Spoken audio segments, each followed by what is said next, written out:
በጉለሌ የእጽዋት ማዕከል ተገኝተናል። እንደምታዩት ክረምት እንደመሆኑ ዝናብ እየዘነበ ነው። እስከ ቪዲዮአችን መጨረሻ አብራችሁ እንድትቆዩ በአክብሮት ጋበዝኩ። ኢትዮጵያ ከ6000 በላይ የእጽዋት ዝርያዎች ያሏት ሲሆን ከእነዚህ ውስጥ 10% ያህሉ በሀገሪቱ ውስጥ ብቻ የሚገኙ ናቸው። የጉለሌ የእጽዋት ማዕከል ዋና ሳይንሳዊ ተልዕኮ እነዚህን ሀገር በቀልና ለማጥፋት የተቃረቡ የእጽዋት ዝርያዎችን በሁለት መንገድ መጠበቅ ነው።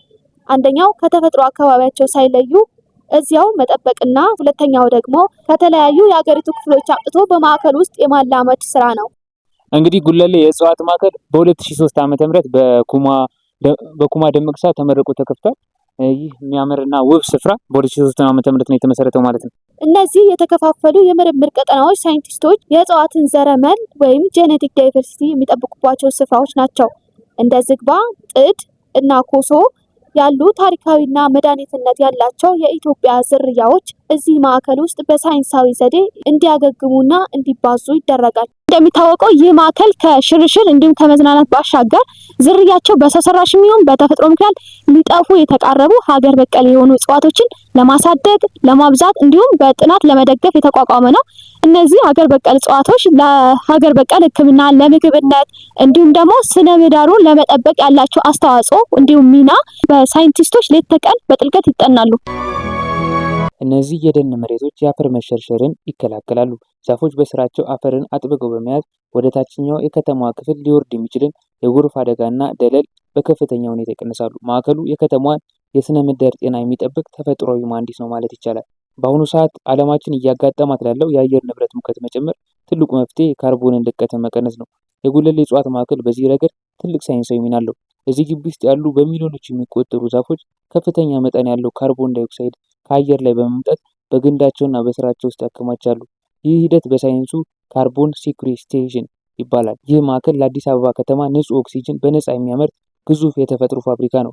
ተመራማሪዎች የማዕከሉን ካርቦን ክምችት አቅም በማጥናት በከተማዋ ደረጃ የሚከሰተውን የሙቀት ደሴት ተጽዕኖ እንዴት መከላከል እንደሚቻል ጠቃሚ መረጃዎችን ያመነጫሉ። እንግዲህ አሁን አብርሃሚክ ጋርደን ደርሰናል። ከዛ ሩቅ መንገድ ተጉዘን እዚህ ደርሰናል። እንግዲህ ቦታው እንደምታዩት ነው። በጣም አረንጓዴ ነው። በጣም ነፋሻማ ነው እና ደግሞ በጣም ቅዝቃዜ ያለው ቦታ ነው።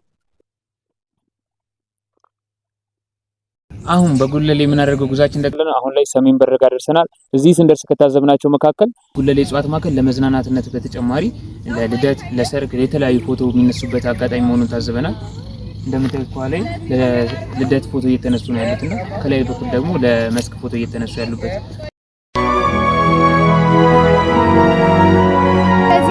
የተለያዩ የመዝናኛዎችና የመጫወቻ ቦታዎች አሉ።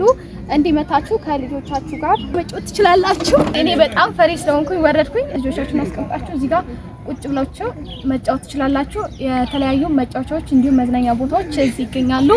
ኑና ተዝናኑ፣ ተጫወቱ ነው የምንለው። ከእጽዋት ጥበቃ ባሻገር ይህ ማዕከል ለአዲስ አበባ ከተማ እጅግ ወሳኝ የሆነ የውሃ ማጣሪያና የተፋሰስ መከላከያ ስራ ይሰራል። ይህ ጥቅጥቅ ያለ ደን የዝናብ ውሃ በቀጥታ መሬት ውስጥ እንዲሰርጽ በማድረግ የከርሰ ምድር ውሃ መጠንን ከፍ ያደርጋል።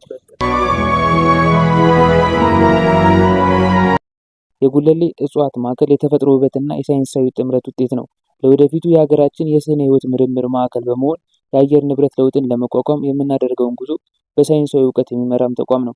ይህንን ታላቅ የተፈጥሮና የሳይንስ ውርስ ጠብቆ ማቆየት፣ ምርምሮችን መደገፍና የአካባቢ ጥበቃ ግንዛቤያችንን ማሳደግ የሁላችንም ድርሻ ነው።